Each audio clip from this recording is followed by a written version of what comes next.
बिस्मिल्लाहिर्रहमानिर्रहीम। अस्सलाम वालेकुम स्टूडेंट्स। आज क्लास 4 का मैथ का हमारा 34th लेक्चर है। पेज नंबर 48 से स्टार्ट करेंगे हम। जी तो स्टूडेंट्स यूनिट नंबर 3 है हमारा फ्रैक्शंस। अब हम फ्रैक्शंस के अबाउट पढ़ेंगे। पेज नंबर 48 से स्टार्ट करते हैं हम। जी तो स्टूडेंट्स आपको क्वेश्चन दिया गया है, colour the correct fraction of each shape. में कुछ शेप्स दी गई हैं, आपने करेक्ट फ्रैक्शन को कलर करना है।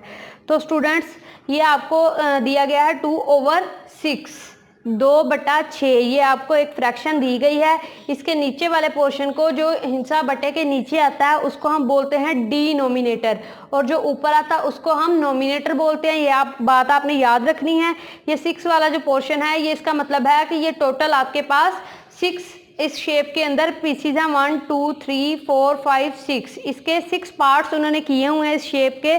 तो इसका मतलब टोटल पार्ट्स कितने हैं? 6। उसमें से कलर आपने कितनी को करना है? 2 को। इसमें से किसी भी 2 को आप इस तरह से अपनी मर्जी का कोई भी कलर कर सकते हैं। ज़रूरी नहीं है स्टूडेंट्स के जो मैंने कलर किया आप उन्हीं को कलर करें। आप अपनी मर्जी का कोई भी किसी भी शेप को कलर कर सकते हैं, किसी भी पार्ट को, लेकिन आपने ये बात ध्यान रखनी है कि आपने सिर्फ 2 पार्ट्स को कलर करना है। बी वाला देखते हैं स्टूडेंट्स। बी वाला है 3/4। 4 का मतलब है कि ये टोटल आपके पास 4 पार्ट्स हैं इस शेप के, 1 2 3 एंड 4। इसमें से 3 को आपने कलर करना है, तो ये दरमियान वाली को आप कलर ना करें, बाकी इस 3 को आप कलर कर लें। लेकिन अगर आप दरमियान वाली को करना चाहें तो इन 3 में से आप किसी एक पार्ट को छोड़ दें तो आप बाकी को कलर कर सकते हैं। सी वाला देखते हैं। सी वाला है 3/8।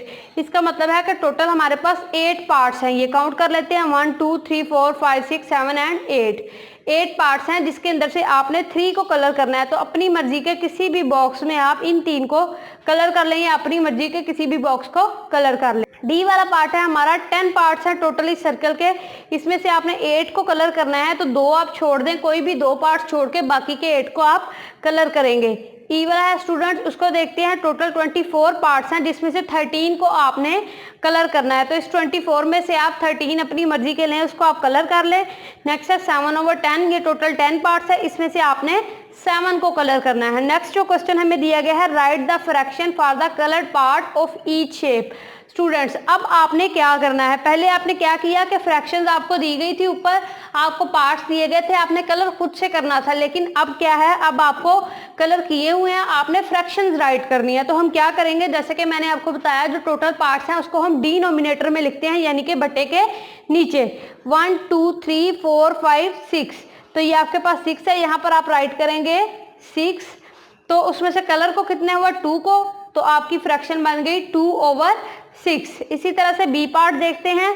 टोटल क्या हम काउंट करते हैं, 1 2 3 4 5 6 7 8, टोटल 8 है, तो यहाँ पर 8 राइट करेंगे। कलर कितनी को है? 1 2 3 4 5, तो हमारी फ्रैक्शन बन गई 5/8। इसी तरह से सी है, उसको देख लेते हैं। टोटल पार्ट काउंट करते हैं हम, 1 2 3 4 5 6 7 एंड 8। ये भी 8 पार्ट्स हैं, यहाँ पर 8 राइट किया।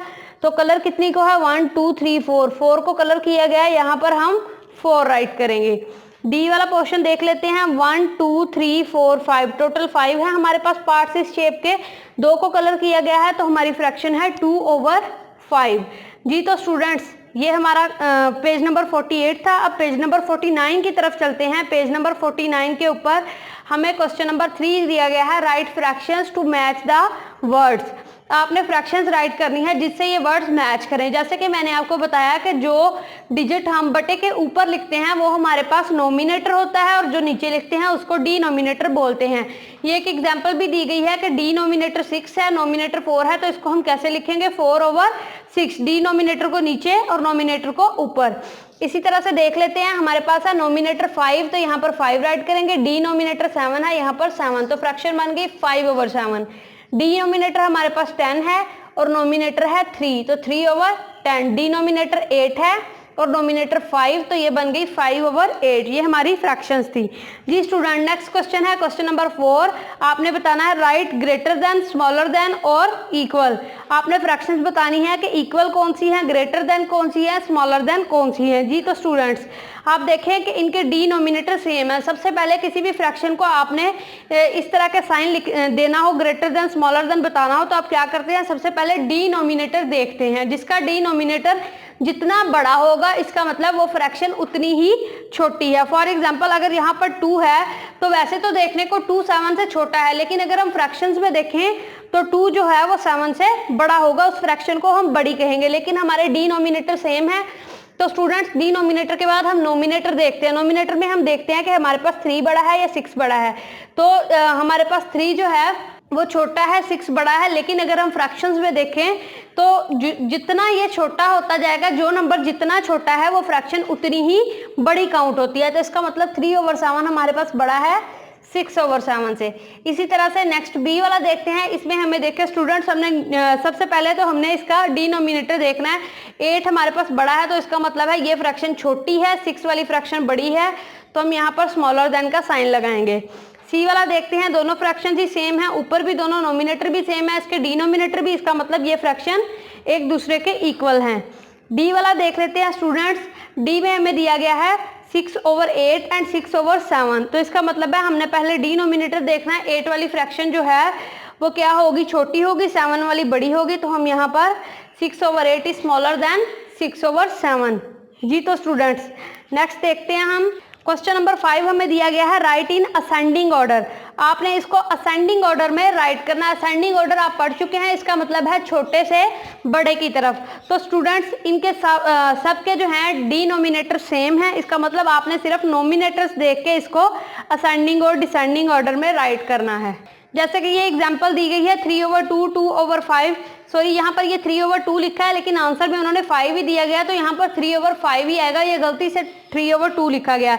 3/5, 2/5, 4/5 और 1/5। इसको आप असेंडिंग ऑर्डर में कैसे लिखेंगे कि सबसे पहले 1 आएगा, देन 2 आएगा, देन 3 एंड 4। इसको हम बोलते हैं असेंडिंग ऑर्डर, यानी कि छोटे से बड़े की तरफ। तो ये कुछ फ्रैक्शंस दी गई हैं, A, B, C and D 4 question है। ये मैं आपको नहीं कराऊंगी, ये आप लोग पहले कर चुके हैं क्वेश्चन, इस वजह से ये आप लोग क्वेश्चन खुद से ही करेंगे। 6 वाला क्वेश्चन है, ये आपने डिसेंडिंग ऑर्डर में राइट करनी है। आप इस एग्जांपल से हेल्प ले सकते हैं, एग्जांपल मैंने आपको समझा दिया। इसी तरह से ये क्वेश्चन जो दिया गया है इसमें भी सबके डिनोमिनेटर सेम है, आपने सिर्फ नोमिनेटर को देख के डिसेंडिंग ऑर्डर में राइट करना है। डिसेंडिंग ऑर्डर का मतलब है बड़े से छोटे की तरफ, यानी कि आप 10, 9, 8, 7 इस तरह से बैकवर्ड काउंटिंग जैसे होती है ऐसे करेंगे। जैसे कि ये एक एग्जाम्पल दी गई है हमें 3/5, 2/5, 4/5 एंड 1/5। तो आपने देखना सबसे बड़ा 4 था, तो सबसे पहले 4 को लिखा, देन 4 को स्किप कर दे, बाकी के 3 देखे उनमें सबसे बड़ा 3 है, तो 3 को राइट किया।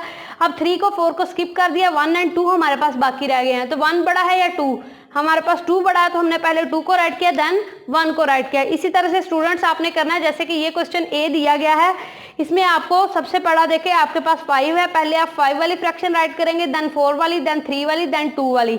इसी तरह से ये बाकी के क्वेश्चंस करने हैं, ये आप लोगों का होमवर्क है। 5 एंड 6 क्वेश्चन ये आप लोगों ने खुद से करना है।